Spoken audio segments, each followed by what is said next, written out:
pessoal. Agora a gente passa para falar dos mercados de arroz e feijão. Quem vai fazer essa apresentação é o nosso consultor Evandro Oliveira. Vai falar sobre os mercados de arroz e de feijão e também, como já aconteceu na palestra do Luiz Fernando de Soja, ao final da apresentação do Evandro, a gente abre espaço para as perguntas. Conto com a ajuda de todos para a gente continuar com esse evento. Peço novamente, reforço só aquele pedido de manter microfones e também o vídeo desabilitados para a gente dar procedimento. Após a vinheta, então, a gente tem a apresentação do Evandro Oliveira falando de arroz e feijão.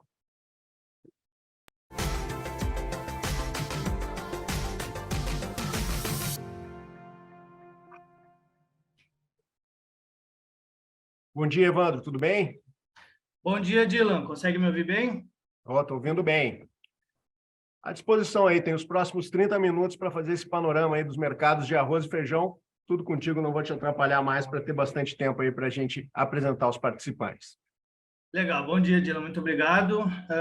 Para quem ainda não me conhece, meu nome é Evandro Oliveira, eu sou consultor de safras e mercado, responsável pelas culturas, né, pela cadeia produtiva do arroz e do feijão.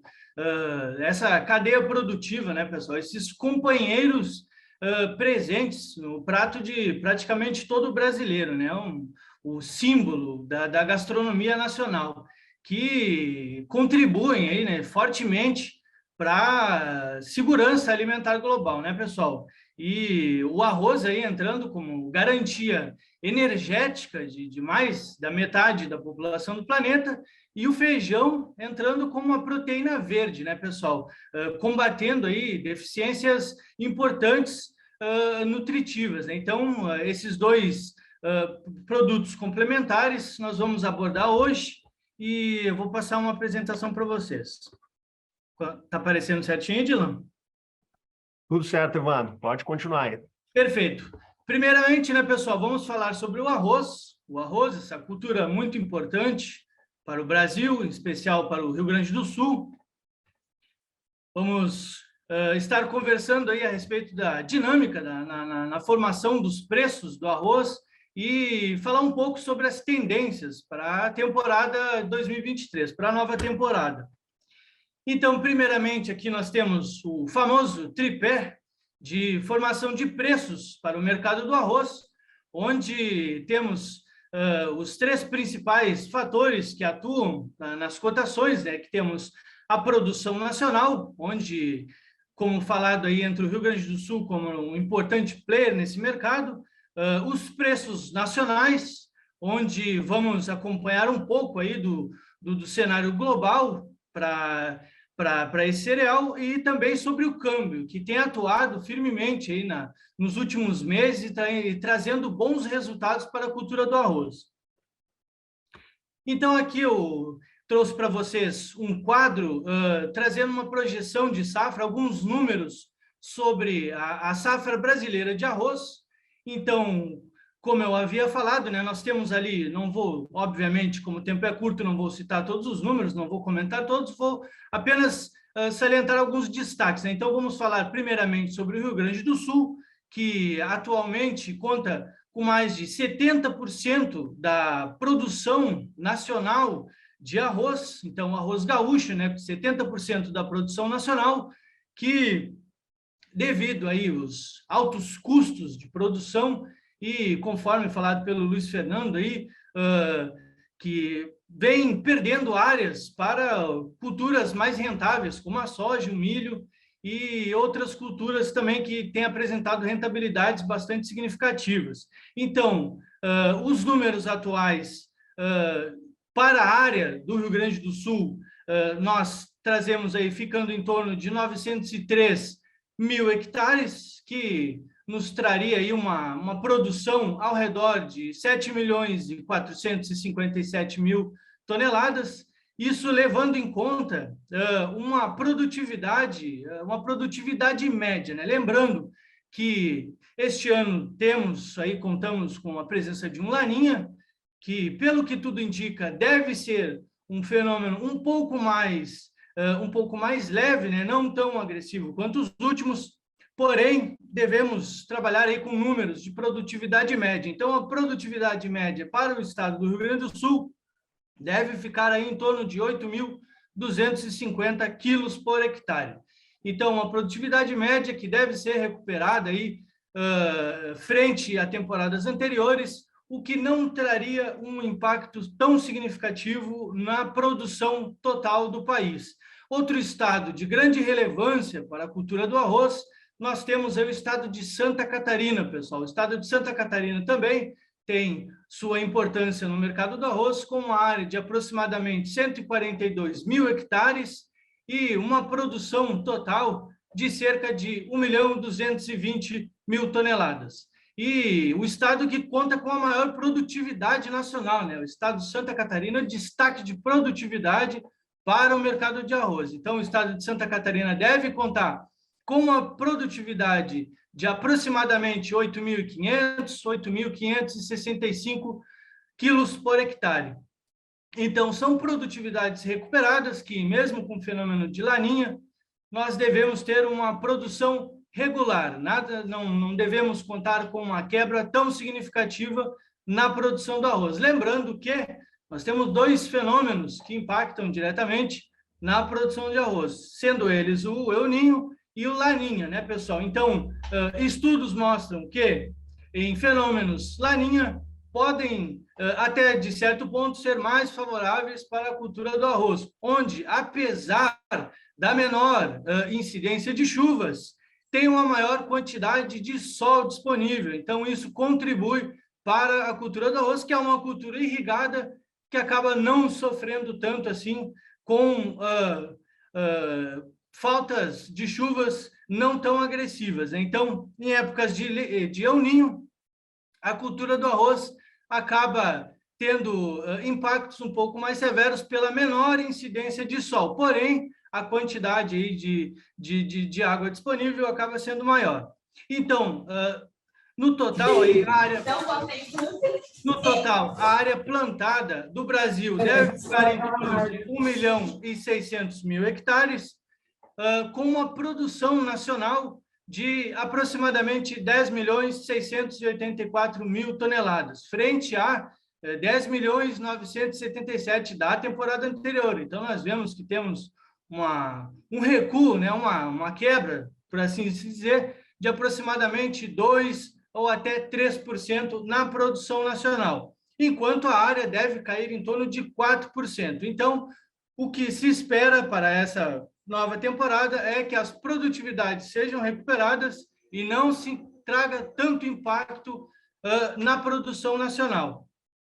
Então, aqui nós temos o nosso quadro de oferta e demanda para o arroz, onde nós vemos, né, que devido a essas questões de migração de cultura, de queda de área do arroz, em virtude desses problemas que foram citados, nós devemos contar na temporada com um estoque inicial de 857.000 toneladas, e junto com a produção que vai ficar em aproximadamente 10.685.000, e as importações, pessoal, as importações seguem firmes também nesse ano, provavelmente ano que vem deve seguir firmes também, devem ficar em torno de 1.187.000 toneladas, com destaque para o Paraguai, né? A maior origem das nossas importações sendo o Paraguai. Então, a oferta total do arroz para a nova temporada deve girar em torno de 12.729.000 toneladas. As exportações, pessoal, as exportações estão sendo um grande fenômeno esse ano. Estamos tendo um expressivo volume de exportações esse ano, contribuindo pelo câmbio, né, que tem se mantido em patamares elevados há pelo menos 4 meses, e de outros acordos comerciais formalizados pelo Brasil, em especial com o México, que tem sido o destaque das nossas exportações esse ano. Então, com um ajuste nas estimativas de exportação, as nossas exportações para essa temporada devem fechar em 1.600.000 toneladas. Atualmente, segundo os dados do SECEX e pelos line-ups também, as exportações já ultrapassam 1.400.000 toneladas. Então, o consumo, pessoal, o consumo é uma questão que tem grande importância para o arroz. O consumo ele vem apresentando retração a cada safra, uma retração de aproximadamente 2% em cada safra. Então, algumas entidades trabalham com um número de 11 milhões, porém, nossos números um pouco mais conservadores trabalham com um número de 10.800.000 toneladas para o consumo de arroz, que vem demonstrando queda a cada ano, né, pessoal? O consumo de arroz, assim como do feijão também, como vai ser comentado posteriormente. Então, uma demanda total que deve chegar a 12.400.000 toneladas, o que resulta, pessoal, num estoque final de cerca de 329.000 toneladas, o menor estoque de passagem da história para o mercado de arroz, o que nos leva a crer tendências positivas para as próximas temporadas do arroz. Então, uma tendência altista de recuperação de preços, que já vem se recuperando há semanas e, digamos, meses, né? Então, a partir do mês de julho para cá, os preços vêm reagindo e a tendência é de que continue nessa trajetória. Brasil com menor estoque, a relação de estoque-consumo, outra variável de grande importância para o mercado de arroz, variação do estoque-consumo ficando em 3% também, menor patamar histórico para o mercado de arroz. Então, os dados apontam para um cenário positivo para o mercado de arroz. Então, só contextualizando o cenário global para o mercado de arroz, o mercado de arroz, a produção de arroz, ela se concentra majoritariamente no continente asiático, entre eles a China, o maior produtor global do cereal, acompanhado pela Índia e outros países do Sudeste Asiático. Então, nós vemos que 90% da produção global se concentra nessa região, outros 5% nas Américas, como destaque entre eles, o Brasil como o maior produtor de arroz das Américas e logo em seguida os Estados Unidos, o nosso concorrente com importantes mercados aí que nós podemos ver posteriormente também. O resto da produção está pulverizada em continentes como a África, que temos países como a Nigéria, com grande produção também, Oceania e demais regiões do mundo que também têm uma porcentagem pequena de produção de arroz. Então, aqui só um gráfico demonstrando a produção dos principais países produtores de arroz, como a China, conforme falado, com mais de 140 milhões de toneladas, grande produtor, e, porém, não exportador, né? Praticamente toda a produção chinesa é destinada ao consumo doméstico. Porém, em seguida, nós temos a Índia, pessoal, 2 países aí que vêm sofrendo com questões climáticas, inundações, que vem afetando significativamente a produtividade e a produção total desse país. A Índia, que atualmente, segundo os últimos números, deve contar com uma produção total de 122 milhões de toneladas. E levando em conta que a Índia é o grande exportador, né? Maior exportador global de arroz. Então, todo o impacto na produção deste país deve se refletir em toda a cadeia produtiva do arroz. Em seguida, nós temos outros países como Bangladesh, Indonésia, Vietnã, a Tailândia, grande exportador também, o Mianmar, as Filipinas, o Japão e o Paquistão. Praticamente todos, aí, né, todos os países do continente asiático. Então, os grandes produtores se concentrando na Ásia, pessoal. E aqui nós temos um panorama do mercado de arroz, da produção no continente, aqui na América. Então, nós temos o Brasil como o maior produtor de arroz das Américas, o Brasil que, conforme falado anteriormente, deve contar aí com uma produção de aproximadamente 10,9 milhões de toneladas, lembrando, base casca, né, pessoal? O slide anterior, fonte USDA, é base beneficiado, quadro da América, base casca. Então, Brasil com mais de 10,9 milhões de toneladas, em seguida os Estados Unidos com uma produção bastante semelhante à produção gaúcha, né, com um pouco mais de 6 milhões de toneladas próximo a 7 milhões de toneladas. Em seguida, nós temos o Peru, grande produtor, porém não exportador também, basicamente para consumo interno. Temos a Colômbia, e aí, em seguida, temos o Uruguai. O Uruguai, sim, um dos nossos origens das nossas importações. Em seguida, o Equador, e logo em seguida, 2 países também, origem das nossas importações, como a Argentina e principalmente o Paraguai, o maior origem das importações brasileiras de arroz, que tem limitado, né, pessoal, o avanço das cotações, apesar do grande volume de exportações que nós vamos ver seguido. O Paraguai aí que vem derramando arroz pelo Brasil, vem limitando o avanço das cotações do cereal. Então, aqui nós temos um quadro de oferta e demanda mundial, só passando alguns números rapidamente. A oferta, né, pessoal? A oferta, pelo lado da oferta, a produção, primeiramente, a produção que no mês de setembro tinha sido estimada em 507 milhões de toneladas base beneficiado, deve agora, segundo o último relatório do USDA, já veio em 505 milhões de toneladas. Então, um recuo de de quase 3% na produção global. E a oferta também, pessoal, a oferta que no mês anterior, no mês de setembro, né, havia o USDA trazido 745 milhões de toneladas, agora, no USDA de outubro, a oferta foi estimada em 740 milhões de toneladas. Então, nós vemos que temos um recuo de mais de 4 milhões de toneladas na oferta global do arroz, pessoal. Então, são cortes bastante significativos, e o que nos leva também, né, falando de novo dos estoques, os estoques finais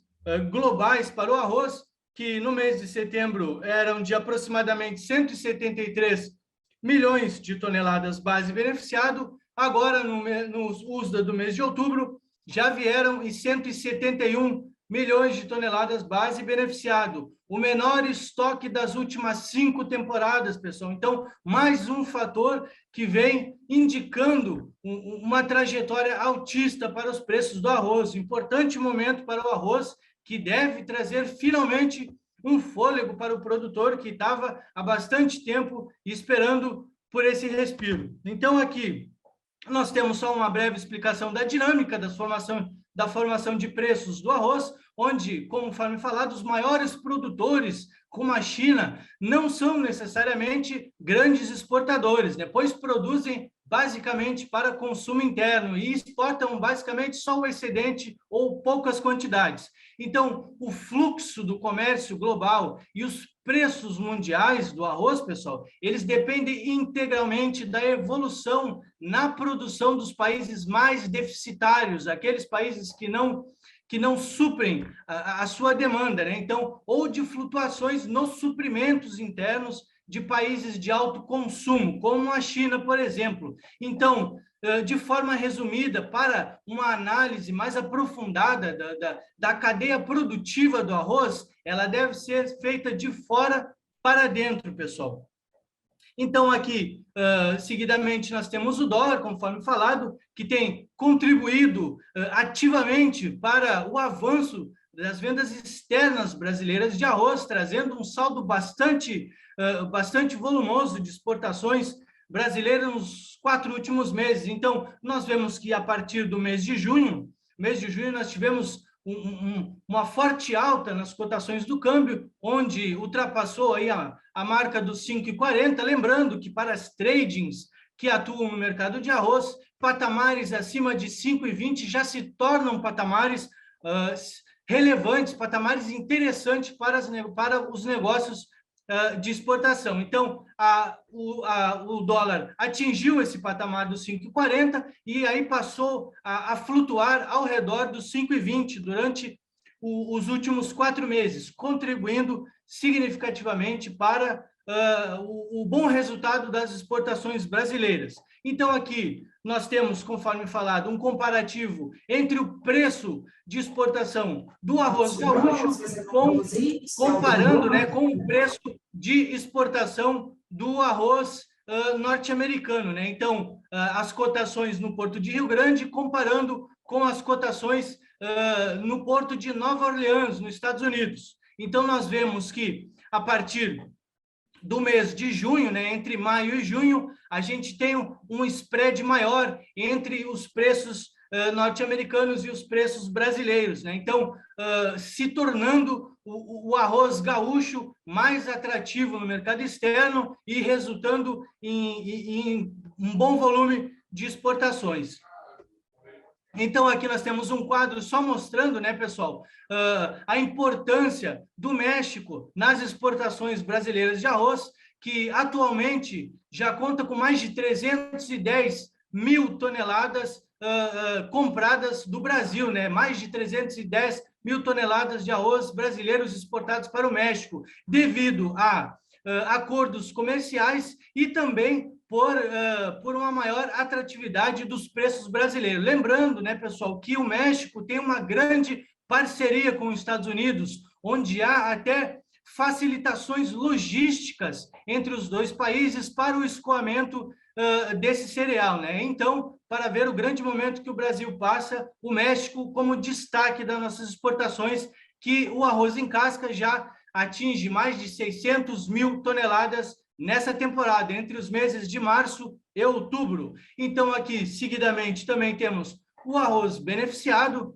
como outro grande destaque das nossas exportações, como os três principais compradores de arroz beneficiado brasileiro. Temos Cuba, em primeiro lugar, com 89 mil toneladas, o Peru, com mais de 62 mil toneladas, e a Venezuela, com mais de 36 mil toneladas. Os grandes compradores brasileiros de arroz beneficiado, que nessa temporada já totaliza mais de 265 mil toneladas enviadas para o exterior. Aqui vamos falar um pouco das importações, pessoal. Um dos motivos pelo qual os preços não reagem de forma mais contundente. Então, nós temos os dois principais produtos importados pelo Brasil, o arroz descascado, né, pessoal? Isso por conta de questões tributárias. Outros estados, como Paraná, Minas Gerais, outros estados mais deficitários em questão de arroz, acabam sendo mais vantajoso para eles, acaba sendo mais vantajoso para esses estados importar do Paraguai o arroz descascado e beneficiar dentro do país, ou importar diretamente o arroz beneficiado. Então, o arroz descascado nessa temporada, já totalizando mais de 327 mil toneladas trazidas do exterior, com destaque para o Paraguai, com mais de 268 mil toneladas de arroz enviadas para o Brasil. E o arroz beneficiado, né, pessoal, com um valor bastante significativo, né, totalizando mais de 551 mil toneladas de arroz beneficiadas vindos do exterior, e também com destaque para o Paraguai, que exportou para o Brasil mais de 301 mil toneladas. Então, nós vemos que, nesse total, as importações exercem um certo impacto nas cotações brasileiras, limitando a alta dos preços internos. Então, aqui só para alertar, 5 minutos, tá? Para o final da apresentação. Então, aqui só mostrando o comportamento dos preços, que já ultrapassam o ano passado, né, pessoal? Que já a cotação da saca atingindo o patamar de R$ 80 por saca, aproximadamente quase 20% superiores ao do ano passado. Isso devido ao bom resultado das exportações. Pessoal, então agora vamos falar do feijão, né, pessoal? Mostrar aí rapidamente a formação de preços, né, do mercado de feijão e uma leve tendência para a temporada 2023. Rapidamente passando aqui a respeito da cadeia produtiva do feijão, onde temos primeiramente as indústrias de insumo que fornecem diversos insumos necessários para a cadeia produtiva do feijão, máquinas, equipamentos e as sementes, onde essa é a primeira etapa da cadeia produtiva que dá início à produção do feijão, né, pessoal? Produção do feijão que gira em torno de 3 milhões de toneladas nas últimas temporadas. A partir daí, lembrando, o feijão ele é uma cadeia produtiva mais voltada para o mercado interno, ele tem os seus desafios que, a partir da produção, eles se iniciam, né, pessoal? Então, existem imperfeições como assimetrias nas informações, algumas incertezas e a dificuldade, né, nas transparência dos preços. Então, a partir daí, nós temos a atuação do mercado atacadista e varejista, os intermediários e a agroindústria beneficiadora, que são os empacotadores, que vão adquirir a matéria-prima, fazer a parte da limpeza, o empacotamento e repassar a parte dos distribuidores, dos multiprodutos e os supermercados, mercados, mercearias e feiras, até chegar ao consumidor final, o feijão limpinho, empacotado, como nós vemos nas gôndolas do supermercado. Então, toda essa cadeia produtiva tem suas peculiaridades, como eu falei, tem suas imperfeições, que geram certos custos transacionais e acabam dificultando ou talvez até retardando o ajuste dos preços, né, pessoal? Onde, por mais que caiam os preços do feijão nível produtor, podem demorar até meses para chegar ao consumidor final. Então, aqui só um mapa mostrando a concentração da produção do feijão no Brasil, concentrado nos estados do Paraná, Minas Gerais, Goiás e Mato Grosso. Mato Grosso como um destaque em questão tecnológica, com uma tecnologia mais arrojada, produtor mais capitalizado, tendo a disponibilidade de maior quantidade de pivôs e, por resultado, tendo uma maior produtividade para o feijão. E o Paraná como um grande player nesse mercado também, né? Correspondendo por mais de 25% da produção total do país de feijão, pessoal. E o restante dos estados, nós temos também uma participação Rio Grande do Sul e Santa Catarina e alguns estados do Nordeste. Aqui só um gráfico mostrando um pouco do comportamento das 3 safras do feijão, né, pessoal? Lembrando que o feijão possui 3 safras, só mostrando rapidamente a primeira safra do feijão, considerada a safra das águas, que vai com plantio em meados de agosto até novembro, com colheita de novembro até abril, concentrado nas regiões do Sul, Sudeste e Bahia, onde a segunda safra, temos a safra da seca, com o início no meados do mês de janeiro e março, e colheita entre os meses de abril e julho, mais concentrado nas regiões Nordeste, Sudeste e Sul.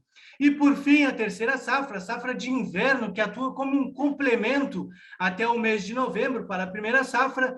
Temos o início no mês de abril e julho e uma colheita em meados de agosto e outubro, concentradas nas regiões Minas Gerais, Goiás, São Paulo e Bahia, como uma safra irrigada. Dados da Conab, pessoal. Então, aqui só mostrando um comportamento, né? E nesse gráfico, o que fica visível é o crescimento da participação, pessoal, da terceira safra de feijão, que vem exercendo sua participação cada vez mais importante nos últimos anos.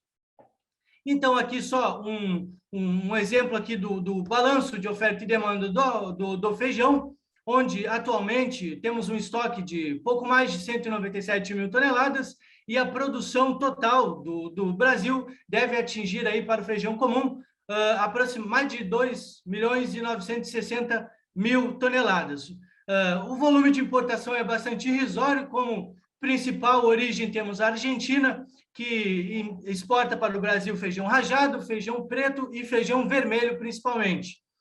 O suprimento deve ficar em torno de 3 milhões e 259 mil toneladas e um consumo, pessoal, que não vem tendo grandes variações ao longo do tempo, entre 2 milhões e 850 mil toneladas. As exportações de feijão também vêm crescendo ao longo do tempo, vêm oscilando, porém, ainda pouco significativas, em torno de 150 mil toneladas. Devemos chegar ao final do ano com estoques ao redor de 259,4 mil toneladas. Por enquanto, o maior estoque de passagem das últimas 5 safras. Então, pessoal, essa era a apresentação que eu tinha para trazer para vocês. O tempo era um pouco curto, tive que falar um pouco mais rápido, mas espero que tenha ficado claro para todos. Obrigado, Evandro. Aí na tela agora compartilhando mais uma promoção de safra que a gente ia apresentar durante todo o evento, nosso departamento de marca apresentando a Black Safras, 10% de desconto, cashback para todos os cursos. Ali está o cupom Black Safras 10 e esse cupom vale até o dia 30 de novembro de 2022. 2022, mais uma promoção de safras realizada durante o evento. Bom, Evandro, algumas perguntas que estão chegando para nós, para a gente dar continuidade, né, ao segundo dia. O José Francisco Cunha pergunta: como você vê a diferença tributária do abastecimento do arroz para os estados que não produzem o suficiente para atender o consumo? Então, Dila, essa é uma questão bastante espinhosa, né, que tem sido debatida em praticamente todos os encontros entre entidades do mercado de arroz, né, Dila? Então, questões do ICMS, entre outros tributos, que vem limitando, né, o escoamento da safra gaúcha para estados mais deficitários, né? Então, esse é um grande debate que vem sendo travado. Ano passado tivemos alguns avanços, alguns encontros com agentes da política ligados à cadeia produtiva aqui do Rio Grande do Sul.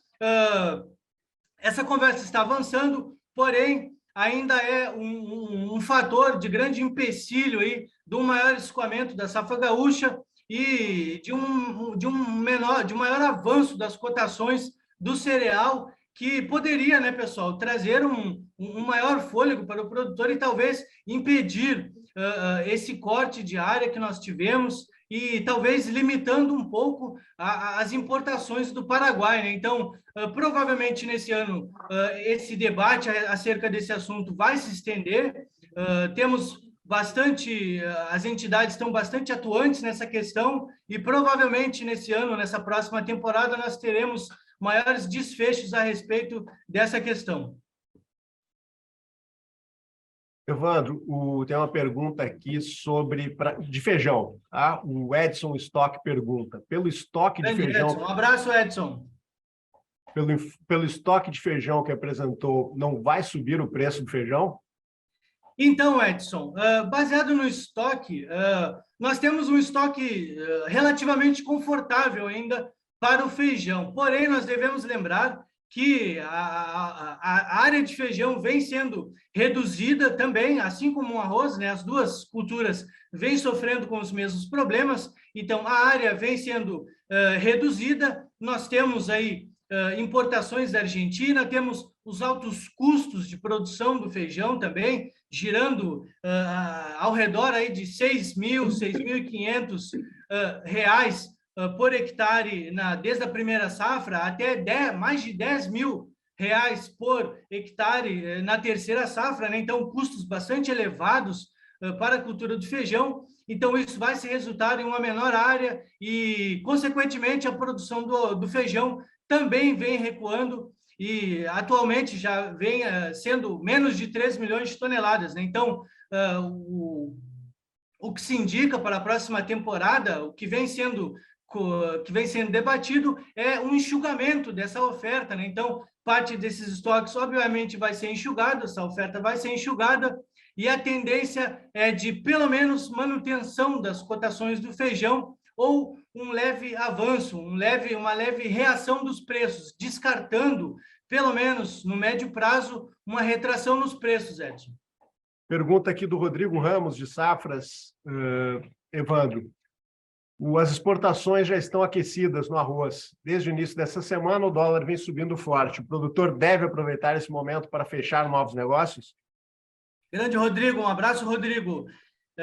Com certeza, né, Rodrigo? O arroz vem passando por um momento bastante importante, né? Os 4 últimos meses, com exportações acima ou ao redor de 200 mil toneladas, né? Patamares recordes. Mês de outubro com quase 400 mil toneladas exportadas, recorde para o mês de outubro. Então, nós vemos que o produtor ele está aproveitando o momento, porém, as cotações continuam reagindo e há espaço para maiores reações ainda. Então, o mercado acredita que tenha mais espaço para o avanço dos preços, né? Então, atualmente, na região portuária, a gente tem negócios sendo efetuados ao redor de 86, 87 reais por saca de 50 quilos, isso que daria em torno de 77 ou até 79 reais livre ao produtor, ou seja, para aquele produtor que teve custos como considerados apenas desembolso, né? Esse produtor ele já está tendo uma certa margem, uma margem que começa já a ser interessante. Porém, para aquele produtor que tem o custo mais elevado, que é considerado o custo total, o custo dele gira em torno de R$90 por saca, né, Rodrigo? Então, para esse produtor, talvez não seja tão interessante comercializar quantidades tão significativas no momento. Tem aquela história, né, de acabar sacrificando 10% da safra para salvar os restos dos 90%, né? Porém, a gente vê que a comercialização já tem um bom andamento. Para o produtor que tem os custos menores, sim, é um bom momento. Porém, para a parte dos produtores que têm um custo mais elevado, o momento ainda é de cautela, Rodrigo. Muito obrigado pela participação. A gente, então, eu te agradeço pelas informações de arroz e feijão, lembrando que na plataforma Safras, tudo isso que o Evandro colocou aqui, a gente tem mais informações lá, vídeos, podcasts, análises sobre esses dois produtos. Muito obrigado, Evandro.